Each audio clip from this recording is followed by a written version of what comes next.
sa Amor Cartier! Basta pwede natin! Hindi ko po sinasadya, ma'am! Hindi ko po sinasadya, ma'am! Tama na po! Tama na po! Tama na po! Tama na po! Tama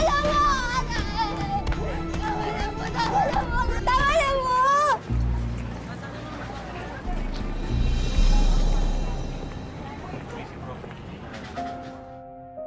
Hindi na bago sa atin ang kwento ng pamilyang hikahos sa buhay. At para makaahon sa kahirapan, ang iba'y sa ibayong dagat nakikipagsapalaran.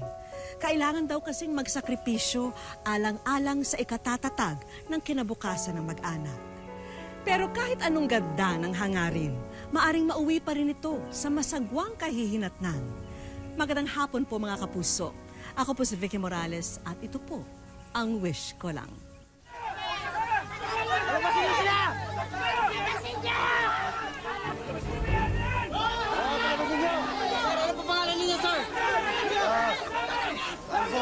Felix po. Felix, bakit po kayo nandito ngayon? Bakit po kayo sumali sa Kilos Protesta? Hindi yung na binibigay para sa amin eh. Yung mga anak ko nga ho, tumigil na sa pag-aaral. Naghihirap na ho kami. Yung asawa ko, alis na papuntang abroad. So ano gusto po ninyong sasabihin sa kinauukulan? Oo nga, pala ninyo! Palasin nyo!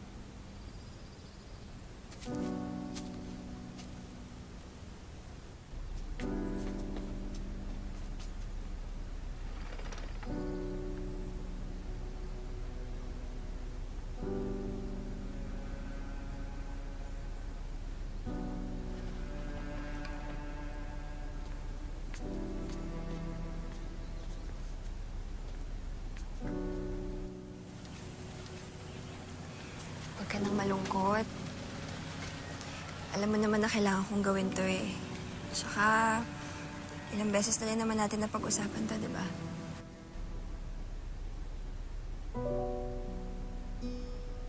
Nay, ngayon yung alis ni Nanay.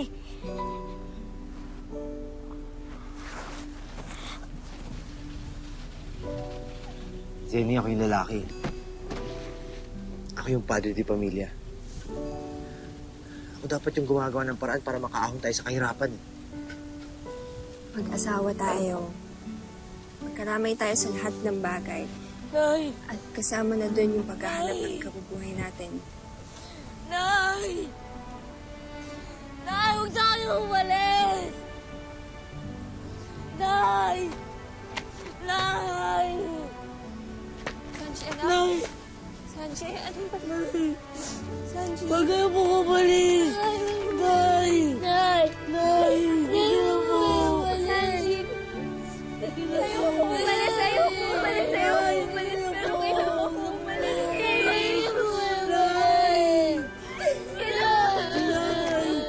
Kailangan ko umalis.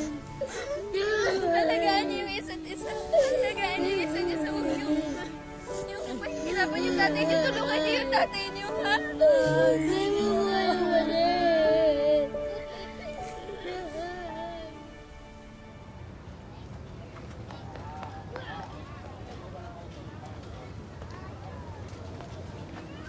Bili, Pare, kumusta? kinasabot ng asawa mo. Hindi ka na sumasama sa amin, Felix. Una, sinisisi mo may-ari ng lupa. Pero silang dahilan sa paghihirap ninyo. Pero ngayon, kumikita na asawa mo. Ano? Sinisisi ko pa rin naman sila eh. Tsaka ganun pa rin yung pinaglalaban ko. Kaya lang pare... Kaya lang ano? Kaya wala tayong mararating. Dahil isang kagaya mo, kung mahina ang loob. Pasensya.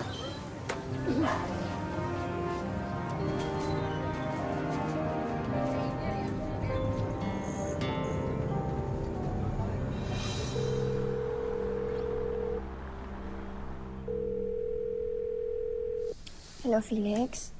Kamusta na kayo? Hello, Zenny. Oh, buti naman napatawag ka na. Kanina pa ako naghihintay dito sa tindahan eh. Simula nung sinabi sa akin ni Ate Belen na tatawag ka, hindi na ako nakatulog. Kamusta na kayo dyan? Kamusta na yung mga bata? Kamusta si Sanji? Oh, huwag mo nang alalahanin yun. Dapat ikaw yung kinakamusta ko dyan eh. Ha? Oh, nakakain ka ba? Okay ba yung trabaho mo dyan? Yung mga amo mo, hindi ba salbahe? Wala namang problema. Okay naman ako dito. Talagang miss na miss ko lang talaga kayo. Pasensya ka na, ha? Hindi pa ako nakakapagpadala ng pera kasi mandadelay yung sweldo ko daw eh. Huwag mo nitindihin yun. Ang mahalaga, maayos ka dyan. Sige na, ha? Kailangan ko nang bumalik sa trabaho. Ha? Ikakatawag mo pa lang ah. Kasi limitado lang yung oras na binigay ng amo ko sa akin. Pero hayaan mo, sa susunod, baka mas mahabang oras na. Baka pumayag na sila. Sige Mahal na mahal ka namin. Mahal na mahal kita. Kayo. Mag-ingat ka dyan, ha? Basta ang McCarthy! Let's the party hacker! Ma'am, sorry po, ma'am. Sorry na po, ma'am. I told you no telephone! Hindi ko po sinasadya, ma'am! Hindi ko po sinasadya, ma'am! Tama na po! You lie! You lie! Ala! I told you no telephone! Ha? You understand? No telephone! Ha? You lie! Tama na po! Tama na po, ma'am! No! Ha? You understand? No telephone! Ha? You lie! Tama na po! Tama na po, ma'am! No!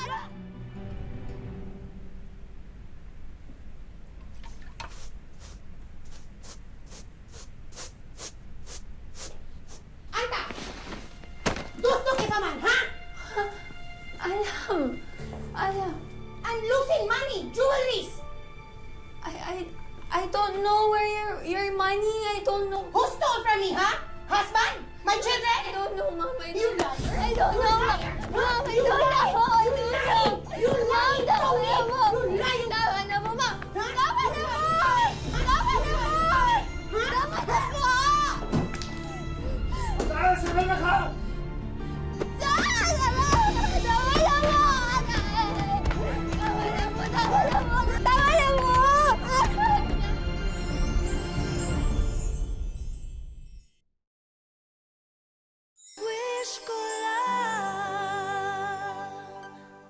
Hindi inaasahan ni Zenny na maninilbihan siya sa malupit na amo.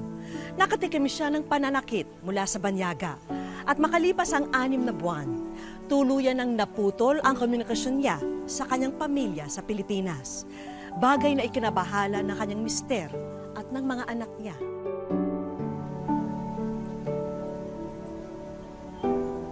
Nasron, Zanji, maghuhus na kayo ng kamay. Opo, tay.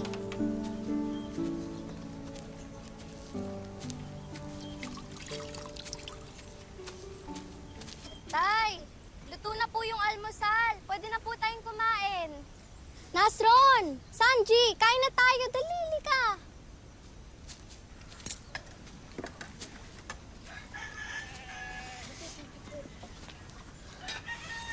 Zanji, ano problema? Makakauwi pa po ba si Nanay, Tay? Bakit mo naman nasabi yan?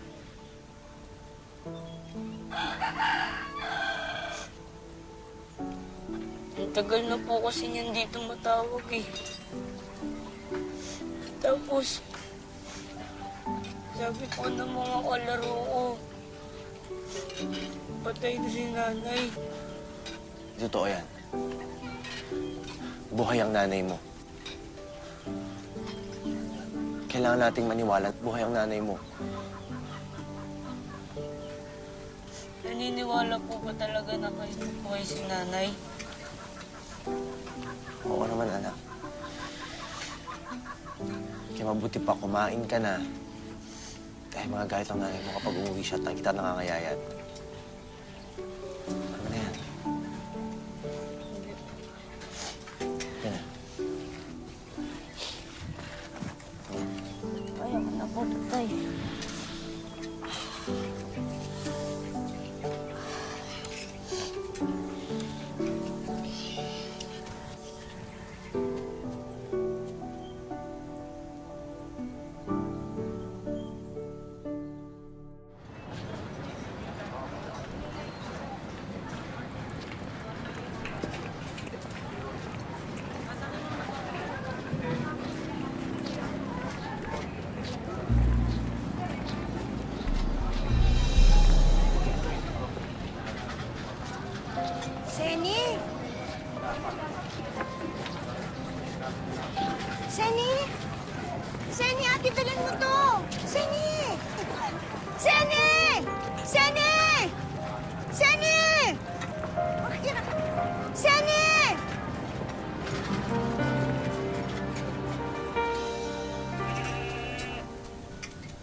anak. Pagpasensyahan niyo na muna yung pagkain natin, ha? Hati-hati na muna kayo. Daya mo naman, Tay. Di ka nga kumakain eh. Okay lang ako. Busog pa naman ako eh. Sige na, kain na muna. Kumain ka na. Hating kapatid, ha?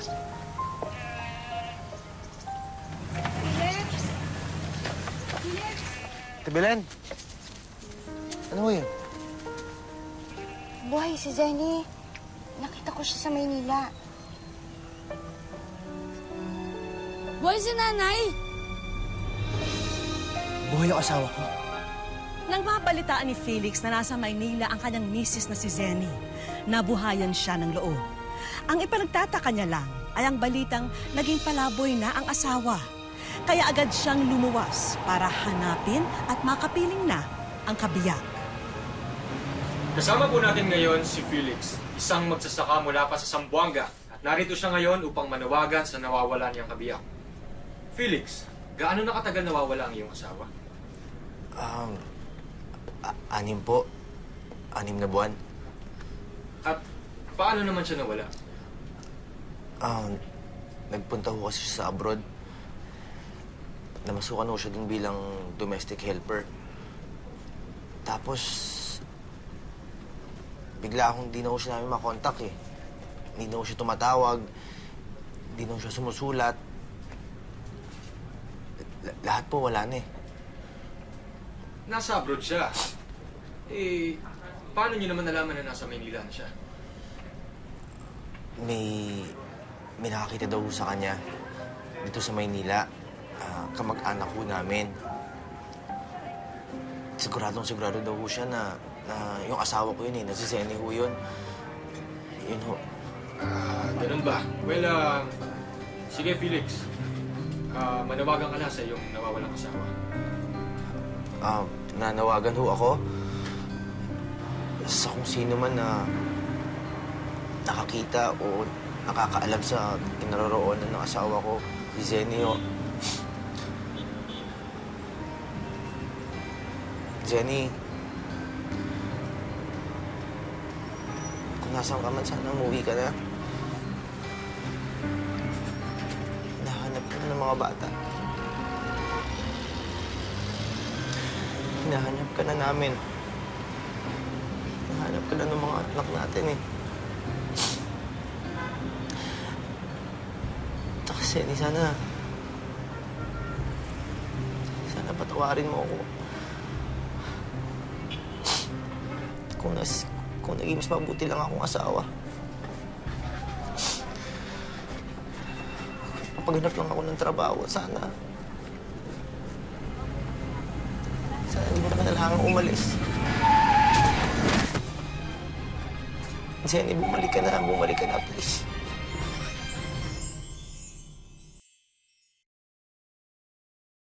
Sa aming pagbabalik, Anong saray pangalan mo? Sinanda, kailangan ko. Maida? Magtunlay mo play Dili sa Pirales. Gracias. Oh, tinawag dili sa Pirales, dili kay mini mo anak, magto ka. wish ko lang.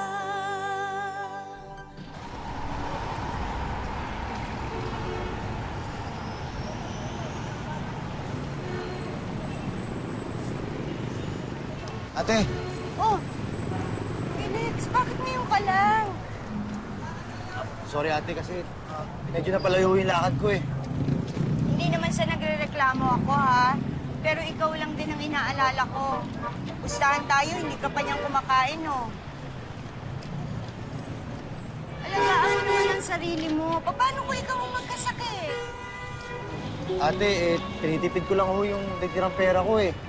Yung pinagbentahan ko ng mga alaga namin, paubos na ho kasi. Hayaan mo, tinawagan ko na yung ibang mga kamag-anak natin. Baka bukas makalawa, magpadala na sila ng tulong nila sa atin. Salamat po. Hello? Ito nga po. Ho? Opo! Opo! Sige po, pupuntahan namin siya. Opo! Salamat po! May nakakita na kay Zenny. Saan daw po? Nasa ospital siya.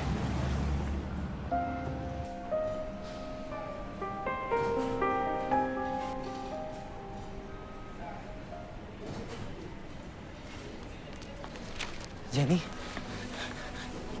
Jenny? Jenny? Jenny? Jenny?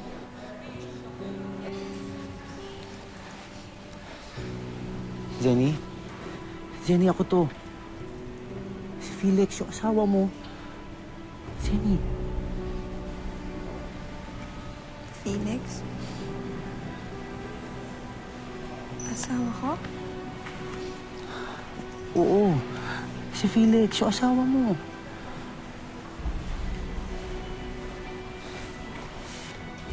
Sinaktan nila ako. Pinahirapan nila ako. Sabi nila, illegal daw yung mga papeles ko. Pinakulong nila ako. Tapos biglang pinatapon pabalik dito sa Maynila. Tapos, Di ko na alam. Importante, nandito ka na. Kasama na kita. At hindi na tayo maghiwalay.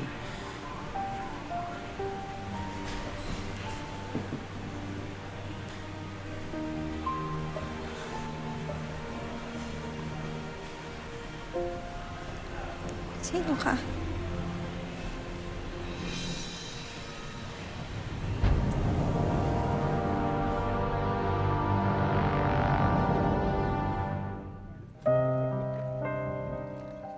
Labindalawang taon na ang nakalilipas mula nang naiuwi ni Felix ang asawang si Zenny dito sa Gipos, Zamboanga del Sur.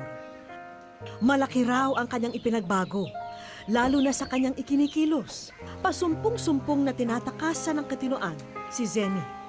At kung minsan, nawawala na lang siya basta at kung saan-saan nakakarating. Kaya gumawa ng paraan ang kanyang mister para hindi siya makaalis. Halos maubos na rin daw ang kanilang kabuhayan sa pagnanais na mapatignan sa doktor at mapagamot ang ilaw ng tahanan. Pakamot rin, amo gina siya kay patambalan. Tambalan na mo, may nakanindiin lang po ng bal. Baligya ako kong baka, ako buksturo na kong baka akong ibaligya para lang yun nga makuhan siya. Pero, manangya po. Isa pang mabigat na pagsubok sa pamilya ay nang bawian ng buhay ang anak nilang si Sanji noong 2008. July 24, biglang nagkasakit yung kapatid ko na lumpo. Nagkalagnat siya, tapos hindi namin naganagapan, hindi namin siya masyadong naalagaan kasi yung mama ko, mayroon ng na yung pangingisip niya. Tapos kaming dalawa ng kapatid ko, nag-aaral pa kami, gabi na kami makauwi dito. Yung papa ko, busy din sa pagsasaka. Kaya ganun siya na, bigla siyang namatay. Tanging ang bunsong kapatid nila na si Nasron ang naiwan para maging katuwang ng ama sa paghahanap buhay sa bukid. Pero sa kabila ng mga pangyayari sa kanilang buhay, nananatili si Felix sa tabi ni Zenny.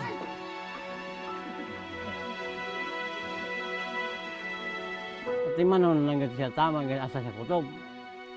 Tao raman tagi hapon tanan. At di man nun ito sama sa ero, di mo na ero. Ang panganay na anak na si Celeste ay minsan lang sa isang taon nakakadalaw sa kanyang mga magulang. Anong sa day pangalan mo? Si Naida, kay mama ko. Naida? Magtunlay mo play mo? Dili Superalis? Pilas.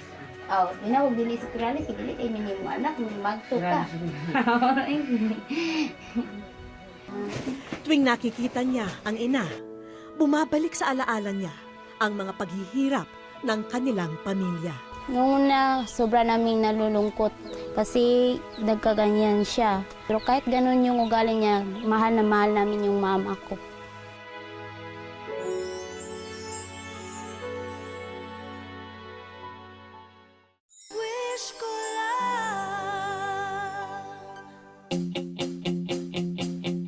Kinabukasan, dinatnan namin ang mag-anak na nagkakasiyahan.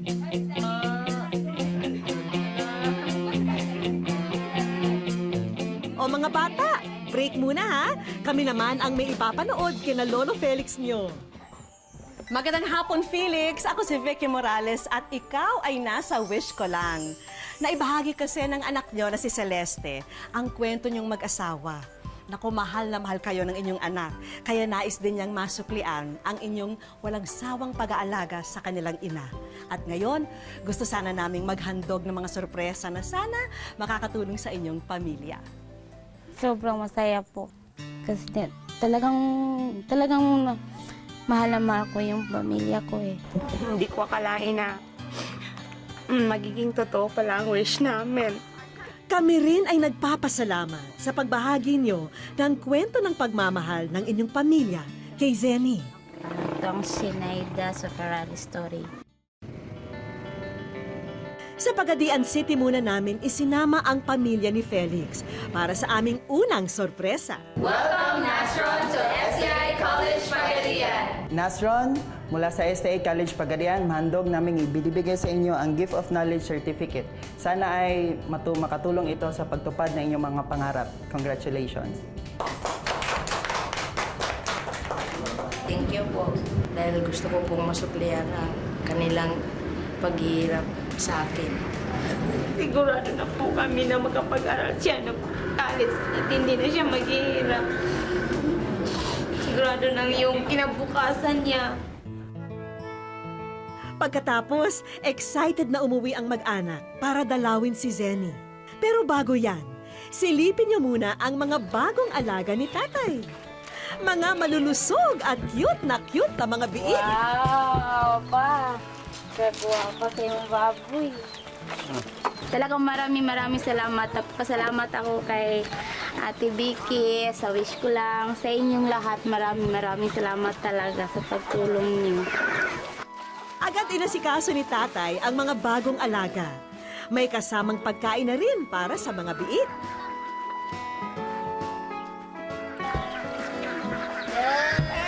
Nalipay mo tayo? Nalipay kayo eh. Para kay Zenny naman, ang sunod daming regalo.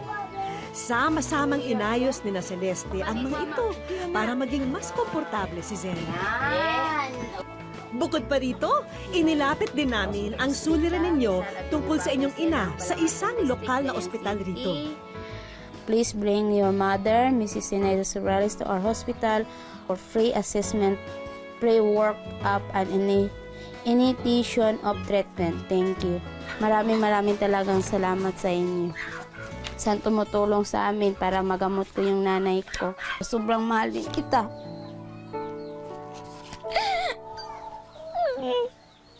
Tila nanumbalik ang nakaraan sa ilaw ng tahanan. Maunay himo na akong inspirasyon para ko. Likon ko dito magtrabaho.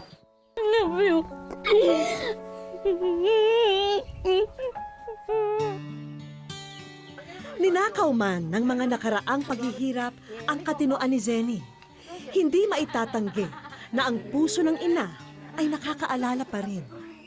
Hari naway magsilbing panibagong lakas at simula ang yugtong ito para sa kanyang asawa at mga anak na tunay na nagmamahal sa kanya. Nasusubukan daw ang tatag ng pagmamahalan kung ang sakripisyo ay bahagi ng samahan ng mag-asawa. Kaya panatilihin natin ang alab ng puso dahil lakas ang hatid nito sa anumang hamon na dumarating sa ating buhay. Maraming salamat po sa inyong pagsubaybay. Ako po si Vicky Morales at ito po ang Wish Ko Lang. Naghihintay sa'yo kaya't wag na wag kang susuko.